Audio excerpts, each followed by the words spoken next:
Alors, j'ai donc un titre quand même assez visible sur ma page, et ça vaut la peine que je le soigne un peu. Donc, en voyant le titre là, je me dis, ah, entre le H et le O, il y a peut-être un peu trop d'espace.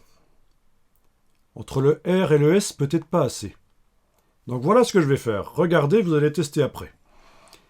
Et ça, c'est vraiment un boulot de graphiste. Avec l'outil texte, je clique entre le H et le O.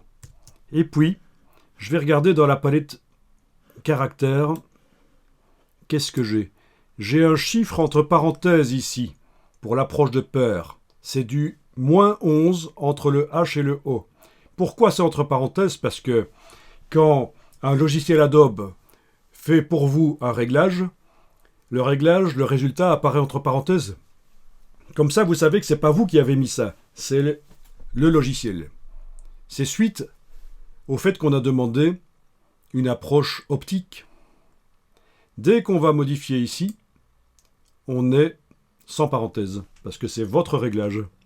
Et alors, je modifie, je monte ou je descends. Voilà, je règle. Ok, j'avais dit qu'entre le R et le S, je trouvais qu'il n'y avait pas assez d'espace. Je mets le curseur et je modifie. Là aussi, j'ai un chiffre entre parenthèses, mais dès que je modifie, les parenthèses s'en vont. Je regarde ce que ça donne. Voilà. Donc, c'est du réglage à l'œil pour faire des titres plus harmonieux. Vous pouvez enregistrer le document quand vous avez testé ça.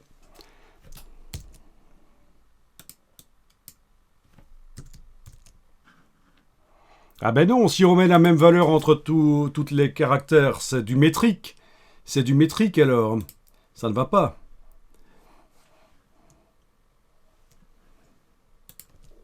Alors, faut-il le faire ou ne faut-il pas le faire ? C'est à vous de voir, ça dépend.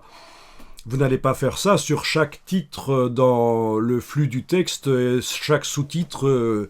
Non, vous allez laisser quand même InDesign faire l'approche optique comme on a fait et pas aller chipoter comme ça. C'est pour les grands titres qu'on va le faire. Hein. Donc si je reviens ici, oui, on avait un titre, voilà. Là, on est en optique.